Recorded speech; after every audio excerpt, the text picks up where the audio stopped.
TR 1 TR 2 में जबरदस्त गुंडागर्दी हुई, इसमें कोई संदेह नहीं। ये रिजल्ट दे रहे हैं, इनको देना ही पड़ेगा। फट के द्वारा दिया गया आंसर से बहुत सारे बच्चे असंतुष्ट हैं, पर इतना ज्यादा विश्वास है कि नहीं, जो एक्सपर्ट दे दिया तो वही दे दिया, इसका मतलब एनसीईआरटी और एससीईआरटी भी सही नहीं है। मैं अनुरोध कर रहा हूं परमार सर से, हाथ जोड़ के अनुरोध कर रहा हूं कि हुजूर आप मेहरबानी करके आंसर सही करवा दीजिए, बहुत सारे बच्चों की स्थिति सुधर। मेरा कहना है कि जब आपने परीक्षा 3.0 का लिया तो वैसी परिस्थिति में अगर आपका सीट फुल नहीं हो रहा है, चोरी भर गए, डकैती भर गए, उसे कोई मतलब नहीं है, आपने छाट दिया, आप साधुवाद के पात्र हैं। लेकिन जिन लोगों को छाटा उन लोगों की नियुक्ति इसी 3.0 में होनी चाहिए थी। नमस्कार, आप सच टॉक देख रहे हो और मैं आपके साथ विष्णु पांडे। तो अभी हमारे साथ हैं रहमान सर और बीपीएससी 3.0 का कटअप का जिक्र रहमान सर ने किया था और इसका डेट का भी एक जिक्र किया था कि लास्ट मंथ आ जाएगा, बट थोड़ा लेट हो रहा है क्योंकि आपको पता है कि 15 तारीख को जो जीटी पोस्टर के बारे में भेजा गया था वो काफी लेट कर दिया गया क्योंकि ये फेस्टिवल आ गया। आपको पता है कि ये दिवाली आ गया और छठ पूजा, इस फेस्टिवल की वजह से थोड़ा सा लेट हो रहा है। तो सबसे पहले आपका स्वागत है सर।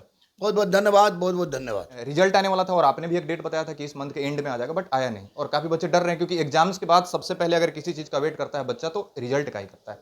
इसको कैसे देख रहे हैं सर? देखिए, एक बात तो स्पष्ट है कि टीआर 1 टीआर 2 में जबरदस्त गुंडागर्दी हुई, इसमें कोई संदेह नहीं। इस बात की जानकारी परमार सर को भी है, इस बात की जानकारी सरकार को भी है, यानी सबको इस बात की जानकारी है। और यही कारण है कि फूक फूक के कदम रख रहा है लोग। चूंकि हम लोग की मीटिंग भी थी परमार साहब से, तो उसमें भी इस तरह की बात उठी थी। तो निश्चित रूप से रिजल्ट आएगा और रिजल्ट अब आपको नवंबर लास्ट होते होते या नवंबर लास्ट होते होते किसी भी परिस्थिति में ये रिजल्ट दे रहे हैं, इनको देना ही पड़ेगा। लेकिन मैं स्पष्ट रूप से बता दूं कि अगर किसी भी तरह की, जैसे मैंने परमार सर से कहा था कि सर आप डीबी पहले कराइए, तो परमार सर ने कहा कि मैं डीबी कराऊंगा। अब परमार सर बाद में पलट के डीबी पहले हो नहीं रहा है। तो स्वाभाविक है कि अगर डीबी रिजल्ट के बाद होता है और रिजल्ट के बाद होता है उसमें अगर फिर चोर पकड़ाते हैं तो निश्चित रूप से यह आयोग की गलती होगी और वैसी परिस्थिति में हम लोग किसी भी परिस्थिति में इसका विरोध करेंगे। विरोध अहिंसात्मक होगा। सर, जो कटअप जिक्र हमने किया था कि इतना कटअप आएगा सब्जेक्ट बाई सब्जेक्ट, लेकिन अभी ऑफिशियली भी उस साइट पे आंसर की अपलोड कर दिया गया है। इस चीज को कैसे देख रहे हैं? क्योंकि हमने जो कटअप जिक्र रियल किया था, जो आपने बताया था, उससे थोड़ा बहुत नीचे हो गए हैं सर। देखिए, कटअप की बात नहीं है, सबसे बड़ी बात है कि मैं आयोग से ये पूछना चाहता हूं कि जैसे दो क्वेश्चन मैं बता दे रहा हूं, जैसे आपको सुन लीजिए। एक तो गोंडवाना लैंड का क्वेश्चन उन्होंने हटा दिया, जो कि हटाना था ही नहीं, गोंडवाना लैंड आंसर था। दूसरा क्वेश्चन था कि आपको गुलाम वंश का अंतिम शासक कौन है, उसमें होगा कयूमर्स, इन्होंने डाल दिया है कैकुबाद। तीसरा क्वेश्चन था कि भारत के बाहर यानी कि सरकार, स्वतंत्र भारत में सरकार किसने गठित किया। ये बार बार रास बिहारी बोस कह रहे हैं, जबकि महेंद्र प्रताप उसके प्रेसिडेंट थे, अफगानिस्तान में गए थे, और बरकतुल्ला उसके प्रधानमंत्री थे। तो कम से कम बीपीएससी जिससे क्वेश्चन सेट कराता है, उस सेट कराने वाले एक्सपर्ट से इतना स्पष्ट करे कि जो आंसर आपने दिया है, क्या आंसर वो सही है कि नहीं सही है। मैथ में भी उसी तरह का प्रॉब्लम है, कॉमर्स में भी उसी तरह का प्रॉब्लम है। तो सबसे पहले मैं बता देना आपको चाहूंगा स्पष्ट रूप से कि आयोग की ओर से जो भी एक्सपर्ट हैं, वो एक्सपर्ट के द्वारा दिया गया आंसर से बहुत सारे बच्चे असंतुष्ट हैं। इसलिए मैं परमार सर से बार बार, चूंकि परमार सर एक ईमानदार व्यक्तित्व का आदमी है, मैं जानता हूं उनको अच्छी तरह से, परमार सर से बार बार रिक्वेस्ट कर रहे हैं कि जो प्रॉब्लम है उसको एनसीईआरटी और एससीईआरटी दोनों आपने कहा, उससे मिला के आंसर दीजिए। और आंसर देने के बाद निश्चित रूप से घटेगा या बढ़ेगा। तो अब चूंकि घट इसलिए गया है कि 5-6 क्वेश्चन हर चीज में विवादित हो गया है, इसलिए घटा है। लेकिन जो मैंने बताया है उसी के आसपास कटअप रहेगा, ये तय है। सर, एक बात बताते हैं, जो 2.0 में जो क्वेश्चंस जो चेंज हुए थे आंसर के आने के बाद, तो इसमें भी देखा जाएगा क्या सर 3.0 वाले में? हाँ बिल्कुल, 3.0 में गलती हुई है भाई। मैं कॉमर्स की बात कर रहा हूँ, मैं आपको महेंद्र प्रताप की बात कर रहा हूँ, मैं आपको गोंडवाना लैंड की बात कर रहा हूँ, मैथ के 2 क्वेश्चन की बात कर रहा हूँ, एक सुधरा है, एक उसी तरह है। कॉमर्स के बहुत सारे क्वेश्चन, इसमें भी उसी तरह की बात हो रही है। तो अभी तक आप सुधार नहीं रहे हैं। दूसरी बात, आप बच्चों से मिल नहीं रहे हैं। तीसरी बात, आपको एक्सपर्ट पर इतना ज्यादा विश्वास है कि नहीं, जो एक्सपर्ट दे दिया तो वही दे दिया, इसका मतलब एनसीईआरटी और एससीईआरटी भी सही नहीं है। तो निश्चित रूप से ये 3.0 में भी होने जा रहा है। और मैं अनुरोध कर रहा हूं परमार सर से, हाथ जोड़ के अनुरोध कर रहा हूं कि हुजूर आप मेहरबानी करके आंसर सही करवा दीजिए, बहुत सारे बच्चों की स्थिति सुधर जाएगी। सर एक चीज़ आपको बताना चाहते हैं, जो 3.0 में वैकेंसी जो आया था वो 28,076 के आए थे, ठीक है। फॉर्म भरे गए थे 1,60,000, एग्जाम हॉल में बैठा 1,16,000, ठीक है। अब क्या हो गया है कि जो आपने कटअप जिक्र किया उस हिसाब से बच्चे मिलाने लगे हैं कि हमारा तो इतना कटअप आ गया है, इतना क्वालिफाई हो जाएगा। उस केस में भी एक ऐसा मामला आया है कि 20,000 बच्चे का 50 से कम नंबर आ गया है, और वो कम्बिनेशन हम कर रहे हैं कि 4.0 का जो एग्जाम होने वाला है उस बच्चे को सर काफी डरे हुए हैं कि हमारा तो रिजल्ट नहीं हुआ, 50 नंबर ला के भी हमारा रिजल्ट नहीं हुआ क्योंकि कटअप आगे निकल गए।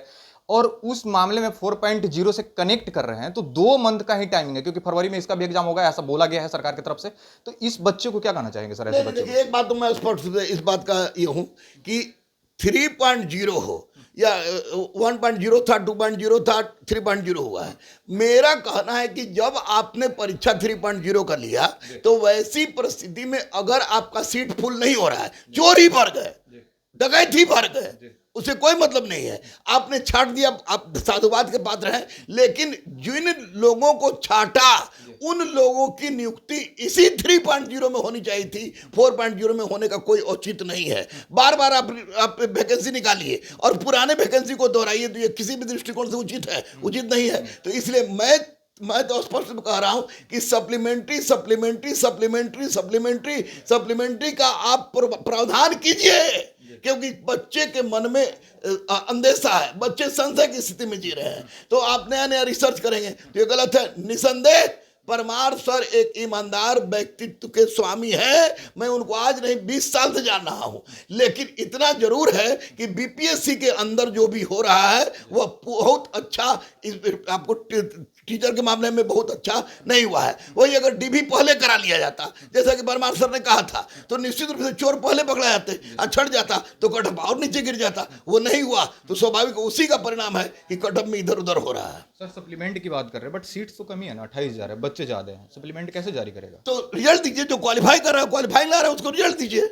जो क्वालिफाइंग कर रहा है, जो क्वालिफाई आपने ऐसा किया है, आपने ऐसा किया है कि अगर जो क्वालिफाई पास कर रहा है उसको आप उसका रिजल्ट दीजिए। तो 4.0 की तैयारी कैसे बच्चे को करना पड़ेगा? क्योंकि सर एक मिनट बता रहे हैं कि जैसे 3.0 की तैयारी उनका चल रहा था, 50 नंबर लेके आ गए, 20 नंबर और 30 नंबर के बीच में उनको लाना है, इसका तैयारी सर एक बार बता दें। देखिए, एक बात मैं स्पष्ट रूप से बता दूं, मैं बार बार बोलता हूं, चिटपुटिया बम, एटम बम, परमाणु बम से काम नहीं चलेगा।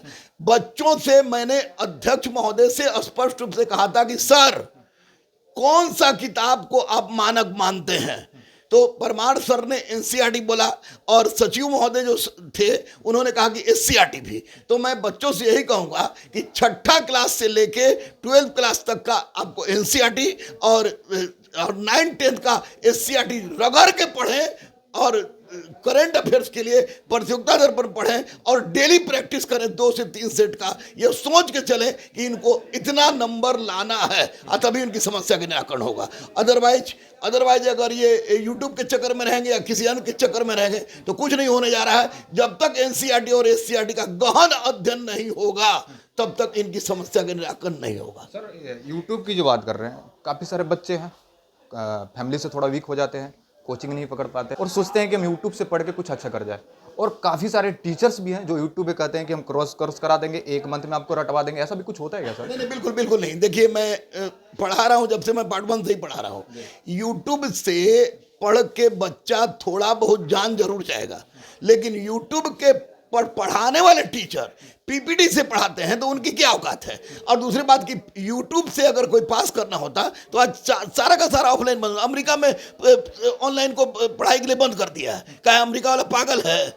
और यहीं पर हर आदमी, कोरोना के बाद एक सबसे बड़ी विशेषता हुई है कि जो जितने भी स्टूडेंट थे वे टीचर बन गए हैं। तो यूट्यूब से बच्चे और कम से कम जब तक टेक्स्ट बुक और एनसीईआरटी का अध्ययन नहीं करेंगे तब तक रिजल्ट नहीं होगा। मैं फिर से कह रहा हूं, बार बार कह रहा हूं और यही कहता रहूंगा। सर यूट्यूब छोड़ने की बात आप कर रहे हैं, यूट्यूब ही एक ऐसा प्लेटफॉर्म है जो रहमान सर को घर घर पहुंचा दिया, क्योंकि रहमान सर को एक मोमेंट में लोगों को जानते थे, पटना में जानते थे और छोटा छोटा जो जगह आसपास में हो गया वहां पे जानते थे, लेकिन एक यूट्यूब ही प्लेटफॉर्म है जो रहमान सर को घर घर तक पहुंचा दिया। नहीं, मैं यूट्यूब का भी एम नहीं कर रहा हूं। जैसे यूट्यूब देखिए, यूट्यूब में क्या देखिए, यूट्यूब में करंट अफेयर देखिए, यूट्यूब में कोई महत्वपूर्ण चीज वो देखिए। अब यूट्यूब के माध्यम से पढ़ के अब पास कर जाइएगा, मुझे ऐसा संभव नहीं लग रहा है। रहमान आज घर घर में पहुंच गया है, तो उसका कारण है कि रहमान यूट्यूब के माध्यम से वो क्लास नहीं लेता है, वो बताता है कुछ महत्वपूर्ण चीज है उसको बताए। आप भी सोचिए,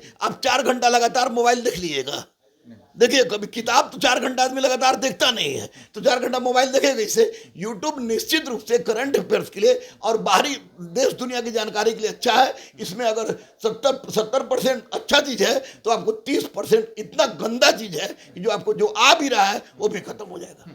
चलिए, रहमान सर का कहना है कि जो हमने कटअप जारी किया था उसी का आंसर की के आसपास ही आपका कटअप आया है, और जो 4.0 से जो कनेक्ट कर रहे थे, जो आपको 28,000 3.0 में देखने का मिला था, वो 1.5 लाख जो अभी 2025 विधानसभा चुनाव को लेकर नीतीश कुमार ऐलान कर दिए कि हम 1.5 लाख वैकेंसी लेके आ रहे हैं, उसमें टीचर्स की जो बच्चे इसमें क्वालिफाई नहीं हो पाए, जो सीट्स खाली रह गए, वो 4.0 में देखने के लिए मिलेगा। और एक आखिरी बात आपको हम बता देना चाहते हैं कि एनसीईआरटी, रहमान सर ने बोला है कि जो आप तैयारी कर रहे हो करो, लेकिन एनसीईआरटी सबसे ज्यादा इंपॉर्टेंट है, एनसीईआरटी को आपको नहीं छोड़ना है और उसी से पढ़ के आप अपना 4.0 की तैयारी करो। सारी चीजों को लेकर आप कुछ क्या कहते हैं कमेंट बॉक्स में जरूर